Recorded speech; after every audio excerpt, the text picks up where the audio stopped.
আবারও বৈধ কাগজপত্র ছাড়া ৩ জন বাংলাদেশি নাগরিককে বিএসএফ আটক করে কৈলাসহর থানার পুলিশের হাতে তুলে দেয়। কৈলাসহর থানার পুলিশ ৩ বাংলাদেশি নাগরিকদের মঙ্গলবার দুপুরে কৈলাসহর আদালতে প্রেরণ করেছে। এ ব্যাপারে কৈলাসহর থানার ওসি সুকান্ত সেন চৌধুরী সংবাদ প্রতিনিধিদের মুখোমুখি হয়ে জানান যে ধৃত বাংলাদেশের ৩ নাগরিক অবৈধভাবে বিগত ৯ মাস পূর্বে ভারতের অন্ধ্রপ্রদেশ রাজ্যের একটি কারখানায় কাজে নিযুক্ত ছিলেন। সোমবার তারা বাংলাদেশে বাড়িতে যাওয়ার জন্য কৈলাসহর মহকুমার মূর্তিছড়া সীমান্তবর্তী অঞ্চল দিয়ে অবৈধ উপায়ে যাওয়ার চেষ্টা করেছিল। সেখানেই বিএসএফ এর হাতে তারা ধরা পড়েন।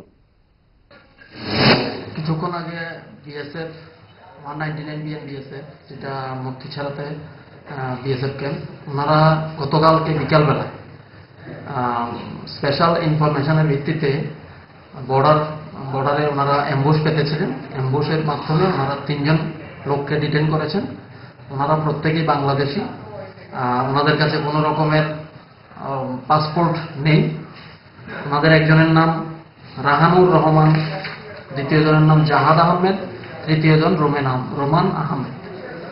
তো ওনাদেরকে জিজ্ঞাসাবাদ করে যতটুকু জানা গেছে, ওনারা ইন্ডিয়াতে অন্ধ্রপ্রদেশে কোথাও কোনো একটা ফ্যাক্টরিতে কাজ করেছিলেন।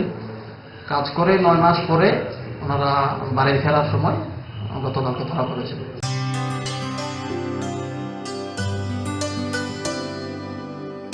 পানি সারে গা সারে পা মা গা